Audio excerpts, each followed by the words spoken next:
D-ended paper to 12 February 2023 morning session psychology.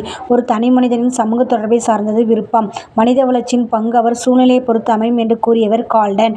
இயல்பான மேம்பாட்டிற்கும் மிகவும் உதவியாகவும் மற்றும் தேவையானதாகவும் உள்ள மனவளர்ச்சியான நாட்டம், ஆர்வம் மற்றும் மகிழ்ச்சி போன்றது எந்த வகையை சார்ந்தது? நேர்மறையான மனவளர்ச்சி. ஹோல்பெர்க்கின் நன்னடத்தை வளர்ச்சி கோட்பாட்டில் டேஸ் என்பவரின் அறிவு வளர்ச்சி கோட்பாட்டை தழுவியதாகும். பியாஜே. WHO அறிக்கையின்படி மனநலக் கோளாறுகள் தடுப்பு டேஸ் ஆண்டு வெளியிடப்பட்டது 2004. குழந்தைகளின் நெறிப்பிறழ்வுக்கு டேஸ் உளவியல் காரணமல்ல. இடப்பெயர்ச்சி. வெர்னானின் நுண்ணறிவு படிநிலை கோட்பாடு என்பது டேஸுடன் தொடர்புடையது. நுண்ணறிவே உளப்பகுப்பாய்வு அணுகுமுறைக்கான கருத்தியலை தயாரித்தவர் டேஸ் ஆவர். பிராயட். பகுத்தல், தொகுத்தல், குறையறிதல், வருந்துரைத்தல், அறிவுரை பகர்தல் மற்றும் பின்தொடர் போன்ற உருப்படிகள் டேஸில் உள்ளது. நெறிப்படுத்தும் அறிவுரை பகர்தல். அடைவு சோதனையின் நோக்கமானது எதை மதிப்பிட உதவுகிறது? உண்மையான அறிவு மற்றும் திறன் அடைதலை மதிப்பிட. ஒவ்வொரு நாளும் டேஸ் நபர்களை சரிப்படுத்துவதற்கு நடவடிக்கை எடுக்கப்படுகிறது. இளம் குற்றவாளிகள். பிராய்டின் கூற்றுப்படி மனித ஆளுமை என்பது துணை நனவு நிலைகளுக்கிடையான இயக்க செயலினால் ஆக்கப்படுவதாகும். ஈகோ.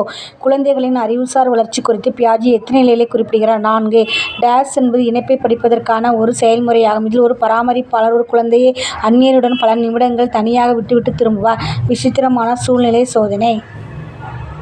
தேர்வு அழுத்தத்தை குறைக்க திறந்த புத்தக தேர்வு, தனிமுறை பயிற்சி அமர்வு, கற்றல் வழிகாட்டிகள் மற்றும் வீட்டு பயிற்சியை அறிமுகப்படுத்தியவர் ப்ளூம். ஆன்மாவிற்கும் உடலுக்கும் உள்ள உறவை விளக்கியவர் அரிஸ்டாட்டில். கல்வி கற்பதற்கு எடுத்துக்கொள்ளப்பட்ட பாடப்பகுதி ஊக்கப்படுத்த ஒரு உந்து சக்தியாக விளங்குவது போட்டி மற்றும் கூட்டுறவு.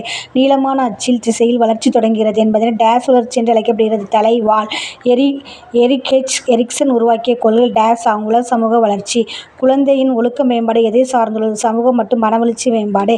டெர்மன் வகைப்பாட்டின் பேதையராக வகைப்படுத்துபவருடைய நுண்ணறிவு ஈவு.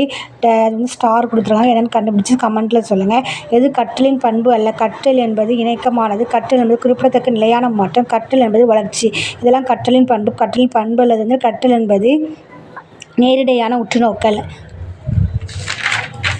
23வது கொஸ்டின். பெரும்பான்மை மக்களை வழிநடத்துவதற்கு டேஸ் தரங்களை மேம்படுத்துதல். அரசியல்வாதிகள் மற்றும் தலைவர்களின் பயன்களை நிரூபிப்பது அரசியல் உளவியல். தலைமையினுடைய. கார்டன், ஆல்போர்ட் மற்றும் ஆர்பி கார்டில் எந்த வகை அணுகுமுறையை பரப்பியவர்கள்? தனிக்கொரு.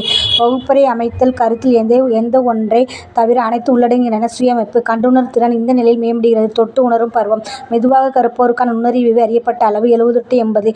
தனிமனித ஆளுமையை வளர்க்க மன சுகாதாரம் மூலம் முயற்சி செய்கிறோம் என கூறியவர் தாமஸ் வீமோர். மிகைப்புலக்காட்சி சார்ந்த நடத்தைகள் டேஸ் உளவியலில் அமையும். இணைப்பாரா. முசோலினி டேஸ் தலைவராக பார்க்கப்படுகிறார்? சர்வாதிகாரி.